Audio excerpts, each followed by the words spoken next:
What is up, and welcome into the Locked On Chargers podcast. I'm your host, Daniel Wade, joined as always my co-host, David Drogemeyer, and we are two writers who've been covering the Chargers for over 5 seasons, where we got started doing our own Facebook Live show, Chargers Domination Live. I write for the LA Football Network, and this is our 4th season as the host of the Locked On Chargers podcast, bringing you your team every day. You are Locked On Chargers, your daily podcast on the Los Angeles Chargers. Part of the Locked On Podcast Network. Your team every day.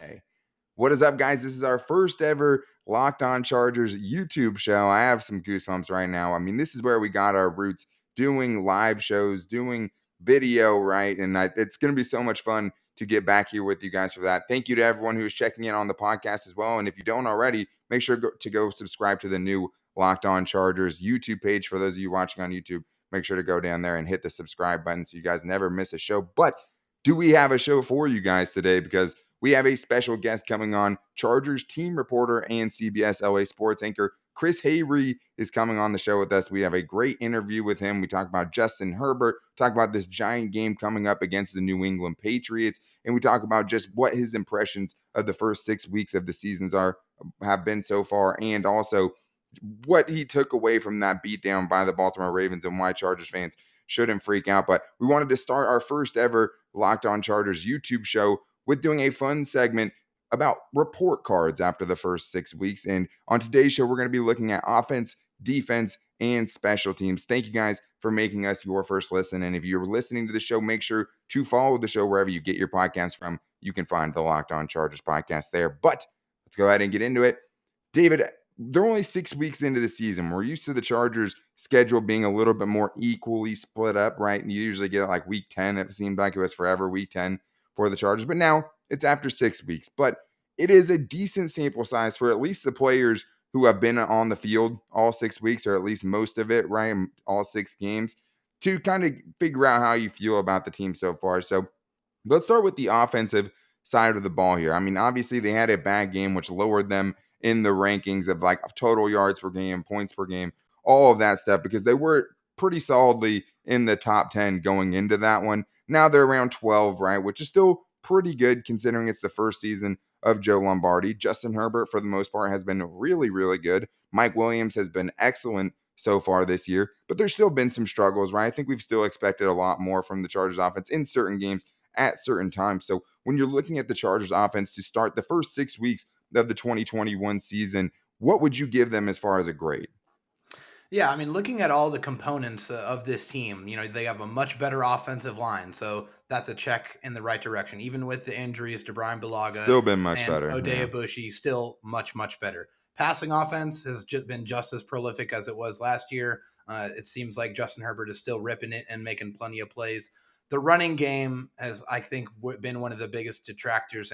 And part of that is because when you look at Austin Eckler, you look at him in the form of touches, not really rushing yards. Him, it's more of the total yards situation. And that kind of brings things down a little bit when you're looking at just the pure rushing aspect. And also, I think they've struggled in the short yardage situations and they've struggled running in the red zone as well. So when you kind of take all of those factors and you look at them objectively, I think I'm going to give this offense that the Chargers have put out there the first 6 games, I'm going to give them a B minus. A B minus? A B minus, yes, Okay. because I still think that they're scoring points in the red zone. They're having a lot of success there after not having some success in the first 2 games. They've corrected that issue. I feel like if they are able to run the ball a little bit more effectively, that's going to help the passing offense. This is going to help everyone really just move the ball a lot more effectively. If they can do that, then I can see that grade climbing. But right now, that's kind of where I'm at, B minus.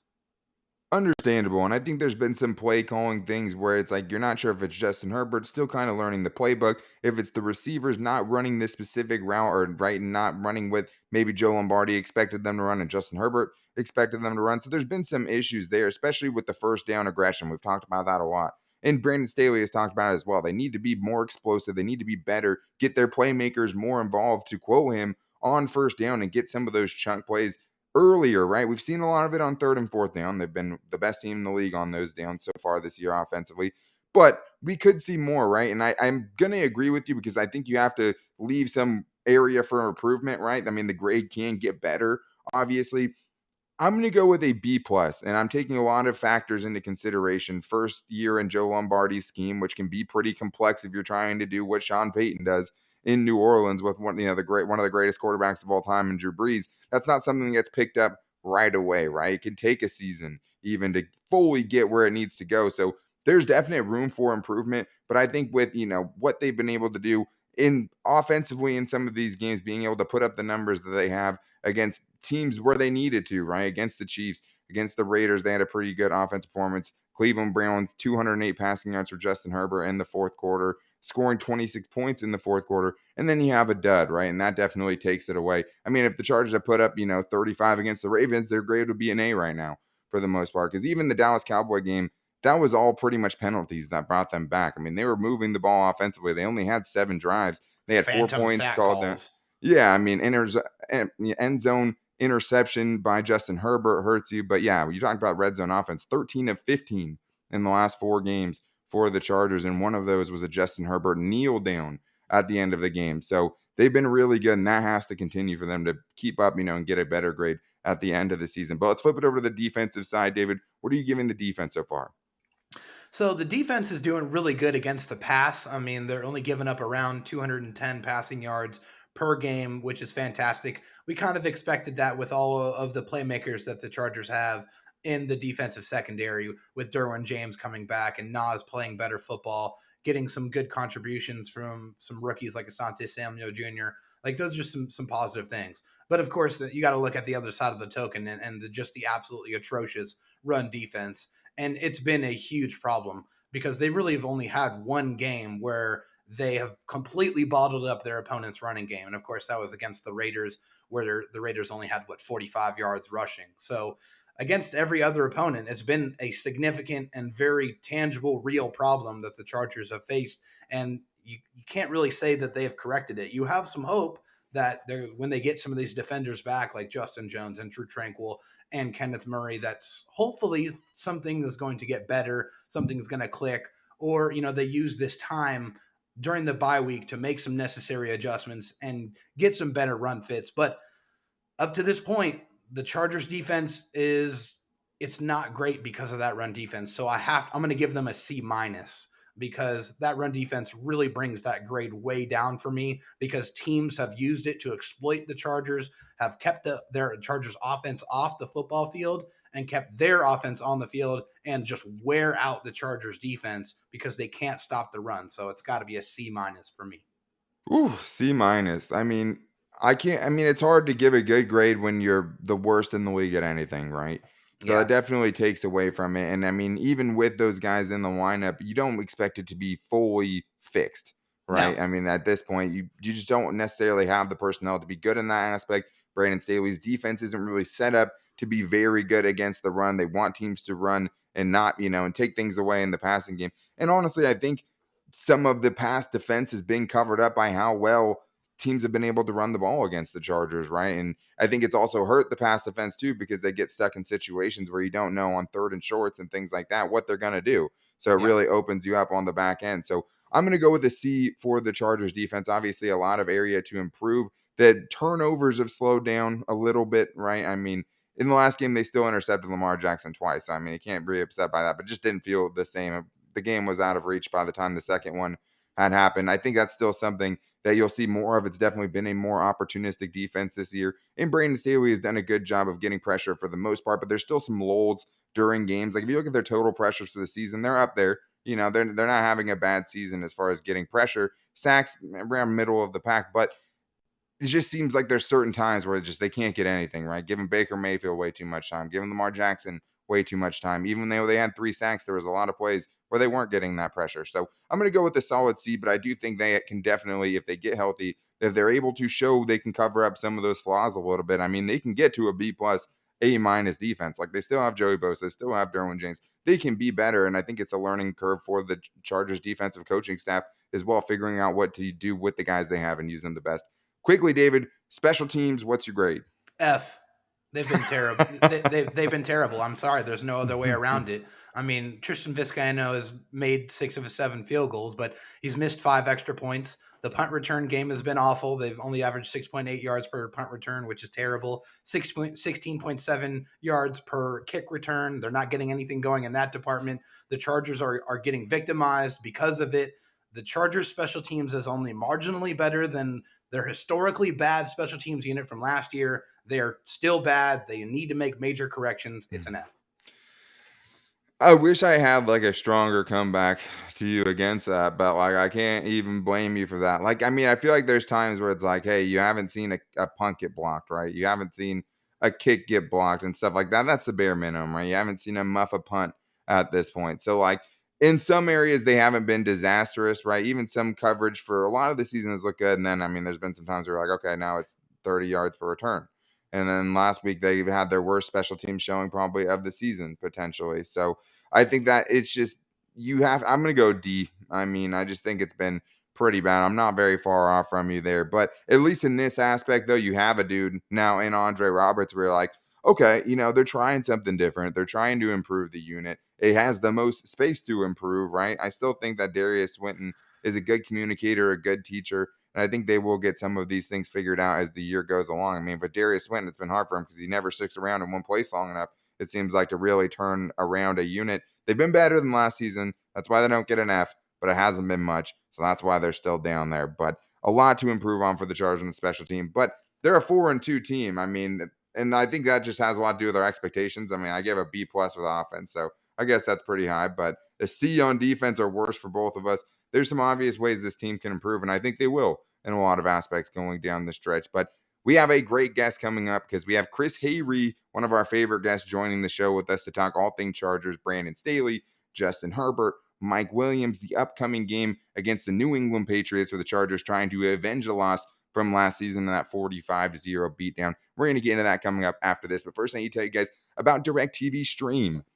Does this sound familiar? You've got one device that lets you catch the game live, another that lets you stream your favorite shows. You're watching sports highlights on your phone, and you've got your neighbor's best friend's login for the good stuff. Well, I want to tell you guys about a simple way to get all of that entertainment that you love without the hassle, and a great way to finally get your TV together. And I'm talking about DirectTV Stream, and it brings your live TV and on-demand favorites together like never before, so you can catch your favorite sports, movies, and shows all in one place. That means no more juggling remotes and no need to buy another device ever again. And the best part, there's no annual contract. So get rid of the clutter and the confusion and get your TV together with DirectTV Stream. You can learn more at directtv.com. That's directtv.com. Compatible device required. Content varies by package. All right, guys. Well, the first ever Locked On Chargers YouTube episode, and we couldn't think of a better way to kick things off than by bringing on Chris Hayre, one of our favorite guests. And it's nice to know we have someone we can go to who just has absolutely hit it out of the park for us every time he's come on the show, a regular guest now for us. And also, he's the Chargers team reporter, and he's also a sports anchor for CBS LA. So, Chris, thank you for coming by for this fun opportunity. We're excited to have this show. Hey, fellas, it's a pleasure. It's awesome to help kick this off. Congratulations on getting on YouTube, and another big step. You guys you're crushing it. We're just trying to be like our friend Chris Hayre, who also does the Chargers Weekly podcast, the official Chargers podcast as well. As I'm sure you guys have known, great guests, great, other team experts coming on the show as well to break down these games coming up. A lot of great stuff over there. Really appreciate you coming on. And I think we have to start here because after the last game, the 34-6 drubbing that the Chargers got from the Baltimore Ravens, a lot of people started to obviously worry about this team and how they are contenders this season and if they can really compete against the best, even though they already beat some of the best, but they're still at a great spot in 4-2. So when you saw that game, did you think of it more as this team isn't ready to be named in the upper echelon in the AFC, or did you take it more as just a bad game? I took it as a bad game. And it's funny how we get caught up in the moment and you think I think Derwin said it too, like the world is not ending, right? It's one game. And then you forget the win in Arrowhead and the win on Monday night, and then the win against the Browns when they had Chubb and Hunt in the lineup, and the win on the road in Washington, and the fact that going into today, the Ravens lost, but your two losses coming against the Cowboys and Ravens, who were combined 10-2. So don't get me wrong, it was not pretty. I mean, it was not a pretty performance. They got beat in all three phases. but a lot of good teams have put up some clunkers and have gone on to have some success later in the year and in the playoffs. So, I'm looking at how this division is shaking out right now. You and I, guys, we just talked about the fact that the Chiefs got blown out in Nashville. Something's going on there. They have the Giants next week. The Raiders continue to win, so they have the most wins in the division right now. The Broncos have lost 4 straight after winning against the Jets, Giants, and Jags. So it's a big week for the Chargers going into another AFC game. And I keep talking about these AFC games. I mean, you never know what's going to happen. Whether the Chargers, the hope is to win your division. But if you don't win your division, teams like the Patriots are the ones you're going to have to beat when it's all said and done, when you have these tiebreakers and you kind of have that logjam at the end of the year. And we all know what happened last year when the Patriots came to town. And I'm sure a lot of guys on that roster remember how that ended. And if they can remedy that, get to 5-2, go into Philly, I think guys would feel pretty good about themselves. Yeah, the Chargers last year historically had one of the worst special teams units in NFL history. And so far in 2021, it hasn't really been that much better. But Tom Telesco did make a move to improve that unit by bringing in returner Andre Roberts. What did you think that he brings to this group?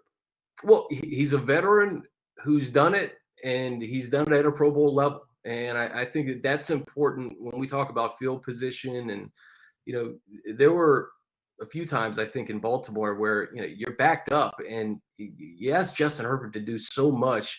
You got to help flip field a little bit. And I think Andre Roberts is a guy that can provide that. So that's big. I think that's big. And, we talk about special teams and, the 5 missed extra points. Obviously, that's not good. And that has to improve. I give the coaching staff credit for sticking with Tristan because there's a history in the NFL with a quick hook, right? Younghoe Koo, we see what he's doing now. And there's countless examples of that. I mean, yeah, Chargers specifically have a few of them. Josh Lambo went on to be really good too after. Yeah. And I'll say this, Tristan hasn't lost them a game yet, but right. You don't want this habit to continue. So I was there in Baltimore. I wasn't in Kansas City, but it was windy in Baltimore, and that game got out of hand. So I'm hopeful Tristan can get back on track at SoFi against the Patriots. You mentioned Andre Roberts. That phase of football crushed the Chargers last year in every game. And in that New England game specifically, that's where the Patriots, they won in all 3 phases, but that's really where they won that game. They took that game over because of that 3rd phase of the game. So I'm looking forward to seeing Andre Roberts in the mix on punt and kick returns. And, if anything, it gives Justin Herbert and the offense a few extra yards. You can flip field position a little bit with a guy who maybe you can get a couple nice returns. You'll take it if you're the Chargers. Yeah, absolutely. I mean, it is such a big part of the game. So many hidden yards you can find in special teams. And I think just situational awareness too. Do I field this punt at the 1-yard line, right? What do I do if it's kicked off here? Because teams have been targeting it. I mean, they're putting the ball right on the 1-yard line and making the Chargers return. And Brandon Staley talked about it himself, just saying, hey, we can't start every drive from the 16-yard line, right? And that's what every Chargers returner is in the 16 to 17-yard range so far this season. But it obviously has to be better. And yeah, that Gunnar Olszewski Patriots game from last year was a big example of that. But I think one of the things that signing did too was make Chargers fans feel like, okay, the Chargers are willing to change the roster. They're willing to try to improve the guys on the team right now. But one of the things we haven't seen in Tom Telesco's previous 8 seasons is make a trade before the deadline to bring in a player. We've seen Desmond King get shipped off right before the deadline, but we haven't seen them bring anybody in. And I mean, I don't think it's going to happen, but do you think there is a chance with Brandon Staley, with some new voices in the room, that this could be a year where they would consider doing something like that? It's a good question. Staley was asked about it last week and said that, I think you're doing yourself a disservice if you don't explore all options. And if something's there, great. And if it's not there, then you're confident in the guys that you have in the locker room. Before getting into any trade talk, it's just getting guys back, right? Like right. Losing Tranquil and Murray in that Baltimore game was really, really tough. Not having those guys. not having Justin Jones for a bulk of this season has been really, really tough, specifically on the run defense. Not having Nas Adderley out there against the Ravens. There was a lot of young guys who played in that Ravens game. And maybe that's something that helps them in the long run, where you're getting some of these young guys getting valuable reps against premium teams, filling in for some of these starters. But I want to see this week, and I'm sure we'll learn more about who's going to be available against the Patriots. And if it's not the Patriots, maybe it's the Eagles in a couple of weeks. Getting Justin Jones back is going to be huge, especially in trying to stop the run. That's one of the things, watching that Patriots game today, Damian Harris, that's a guy the Chargers are going to have to mark and make sure that he doesn't hurt you on the ground. And then, Brandon Bolden, the other running back, gets 79 yards through the air. So I think those guys almost combined for 200. I think they had 192 yards today. You can't let those running backs beat you. And we also talked about this just coming on. I think the Patriots are an ascending team, and I think this is a team that the Chargers really need to have all eyes on. Mac Jones is playing pretty good football. He took the Cowboys to the wire. He took Tom Brady to the wire. And I know it was the Jets today, but it seems like he's gaining confidence each and every week and getting more comfortable as the signal caller, the quarterback there.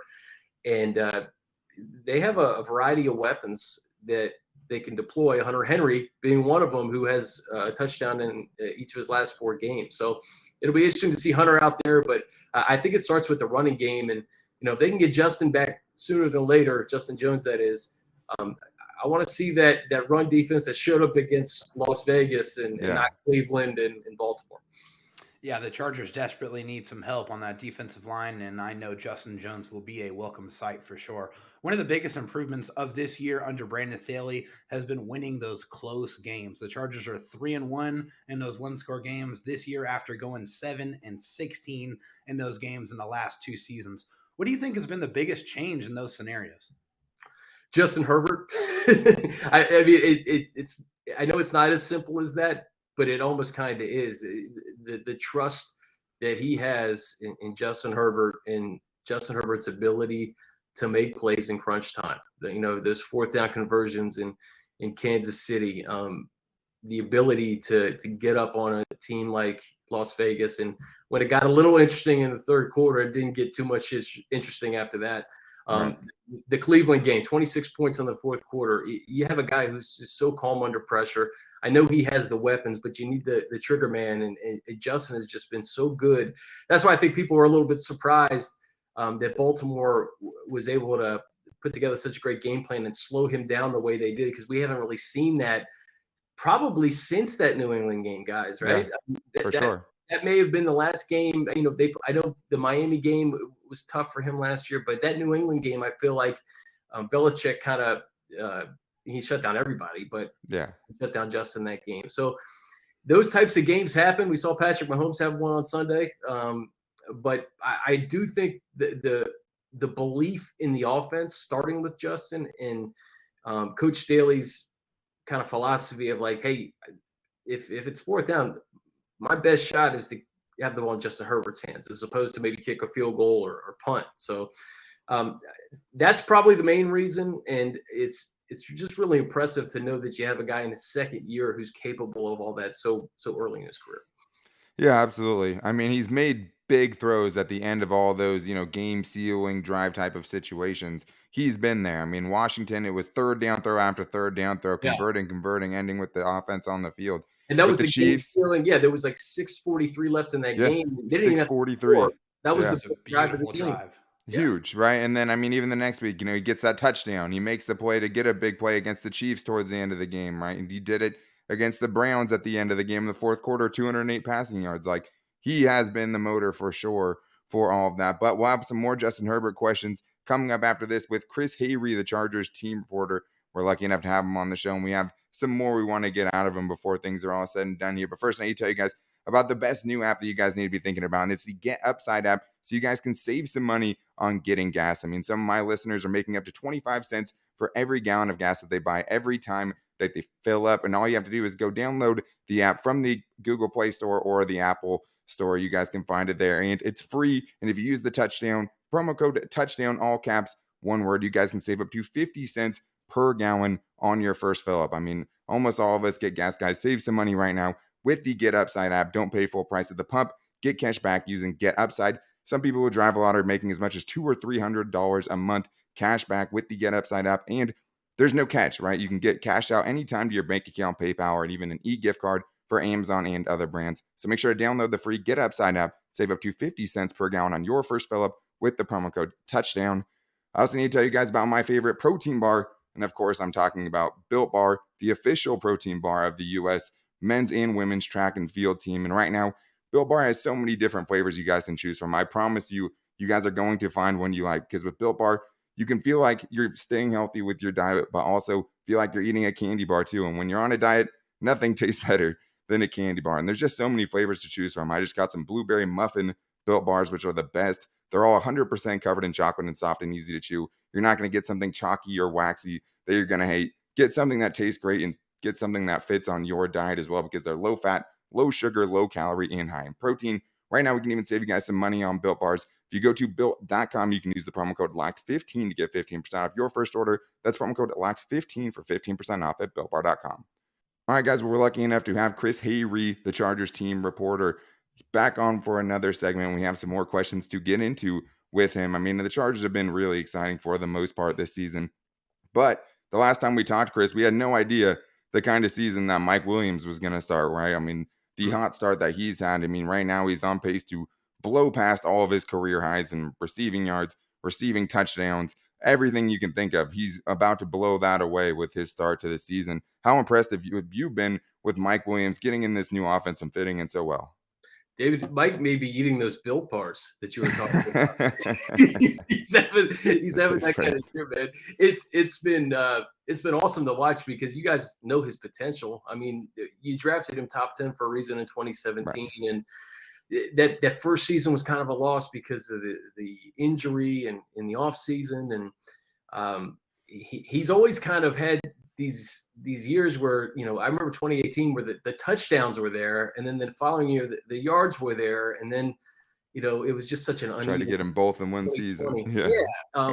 I think the way Joe Lombardi is using him and the way that Justin is finding him, we knew about the connection between Herbert and Keenan, and that was like immediate last year. And right.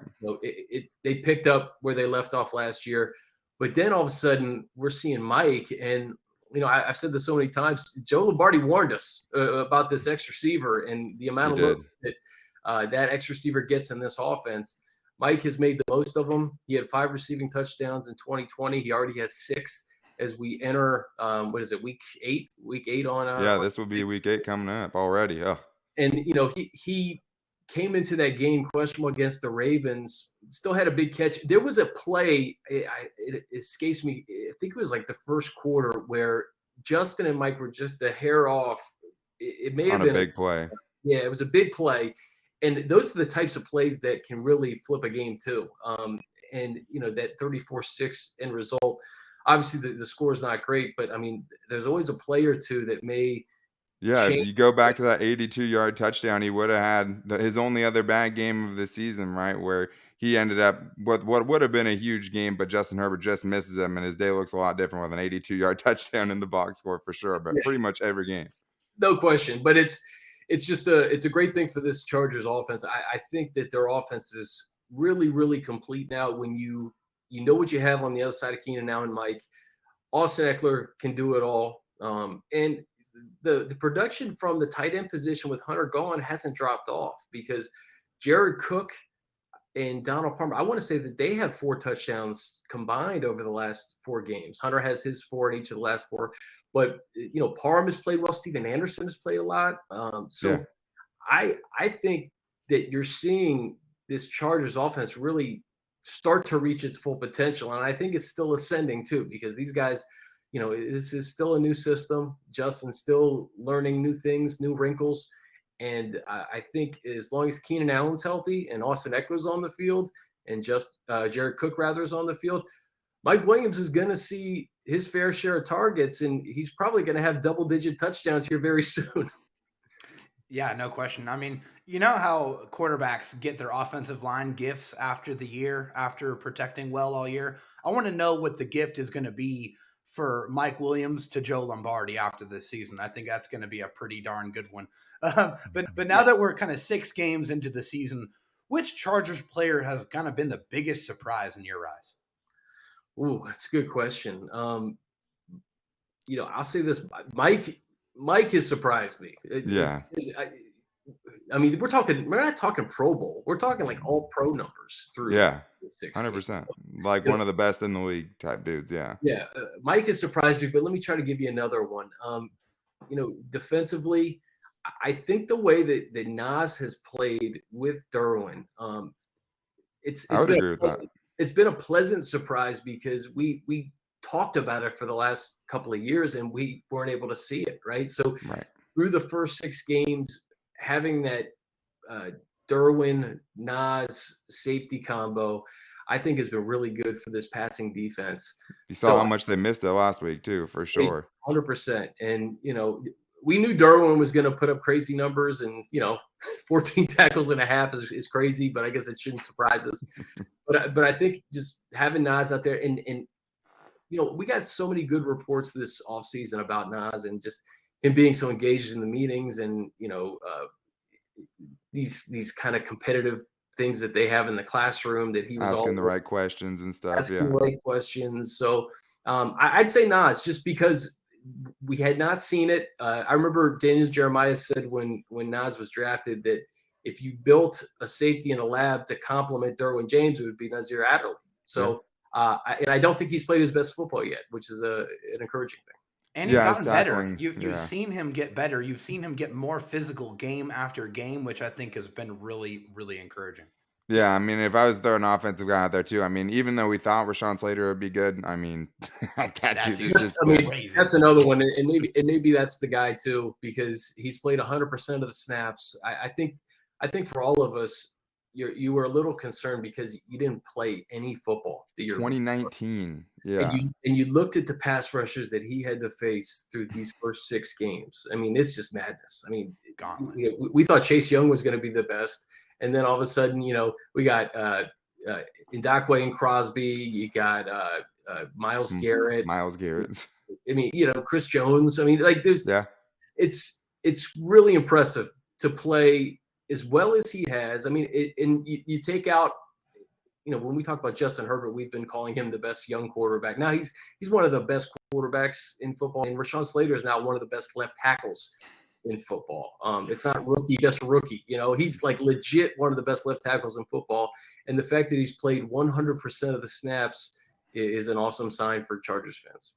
Yeah, I mean, it's so huge, especially for Chargers fans who have seen, such a turnstile at that position, over the last 10 years or so. Like, I mean, they needed to fill that position so badly. They didn't pick till the 13th pick. And you had this dude coming in and doing this right away. I mean, it just doesn't get much better than that. Credit to Tom Telesco because he stayed put. He nailed that pick. And we all saw the first one-on-one with Joey Bosa in training camp. Everyone was kind of like, whoa, this dude, this might be something right here. And now you've just seen, doesn't matter who he's gone up against, telling Austin Eckler, hey, don't chip. That you got him an inside lane on me right there, and it led to a sack. Like, I got this dude out here, only like the most freakish pass rusher in the league from a physical tools standpoint. But let's end it on this, Chris, because we've talked a lot about the Patriots game on this show already, and that's the game we have coming up this weekend. We're going to do our final question here, and I think it's just, we know that this is a good, test for Justin Herbert, right? How much have you grown from last year to this year? It's 2 different rosters than it was last year, but at the same time, these players have it circled on their calendar. So what do you think it would mean for this young Chargers team to be able to take on the evil empire, as David always calls them, in this game coming up this weekend and kind of avenge that loss from last season and as they head into the rest of their season? I think it'd be gigantic, and I think it would go with the theme of what we've seen already, right? Winning in the division in September, whereas that hadn't happened in a few years. Winning these big time games, I don't care what the Patriots' record is. As I mentioned, I think that they have kind of found some rhythm here. I'm not even counting the Jets game today. Playing against Tampa and playing against Dallas the way they did. I think it would be huge, and it would kind of fall in line with what we've seen so far with you're beating teams in this conference that you may have to see in January if you get to the playoffs. And if there's a tiebreaker, you have it against Cleveland. You have it against New England if you win. You've beaten the Raiders. You've beaten the Chiefs. The So Browns. Yeah. It's just, I think it's an important game. I think it's an important game for Justin just to get back on track quickly, coming off the bye after a tough game for everybody. And I think it would really breed a lot of confidence going into another East Coast game. And I know, Philly got beat pretty good, but I mean, this is going to be the third time this year this Chargers team has traveled to the East Coast for one of these early games. So win on Sunday, get to 5-2, and then just really start to lock in here, and know that you're capable of beating all these top-notch teams in the AFC. And now it's all about kind of stacking wins and staying healthy. And that's something that they can't control, and it's something that we talk about, and fans can't control it. But getting guys back, if they can get Justin Jones back soon, and Nas and both linebackers, I think this team is in good shape as you kind of see what the landscape of the division and the conference is looking like right now. Yeah, absolutely. I mean, I think it would be huge because the one thing we know the Patriots know how to do is game plan, and the Chargers' weakness this season is pretty apparent. So you know That's exactly it. where they're going to And attack. guys, I think that's the biggest thing too. I think if they win and win in a way where you are cleaning up one of your deficiencies so far this year, and that's run defense. If you can put together a performance, because you just said it, you know what Bill Belichick is going to try to exploit. He always tries to exploit the team's weakness. So 2018 playoffs, great example of it. I yeah, mean, exactly. So I think winning, but also winning while correcting mistakes, because that means you're learning from it and you can quickly correct it. You're aware of it and you move on to the next game. absolutely. And I mean, for the Patriots, their defense has been a little shaky this year, too. So, I mean, the Chargers could have better opportunities, at least on the offensive side of the ball, than they have over the last couple of matchups. But it's going to be huge. And I think it's just going to set the tempo for the rest of the Chargers season. But Chris Hayre, thank you so much again for coming on. Obviously, you guys can find him on CBS LA as a sports anchor for them. And you can also see him as the Chargers team reporter and catch up with the Chargers weekly official Chargers podcast. You can follow him on Twitter at Chris Hayre, Hayre is the last name there. Thank you so much, Chris. We so much appreciate you coming on and kicking off this YouTube start for us. Thanks again, man. Hey, man, thank you for having me, and keep crushing it, guys. You're doing great work. I remember, I was in studio when Jerry O'Connell shouted you guys out, man, and he wasn't lying, man. Jerry listens, and you guys do awesome work, and I'm glad he was able to echo that to all Chargers fans here in LA. Yeah, and he told us that he ate some edibles at Thunder Alley the last time when he came on the show with us. So Jerry is full of fun stories. But thank you for everyone checking out our first ever YouTube show right now, launching it here with Chris Hayre. We really appreciate you guys. Make sure you subscribe down at the bottom so you guys don't miss a show. And we have so much more great content we can't wait to bring for you guys. But thank you guys again, and we'll talk to you later. Go Bolts.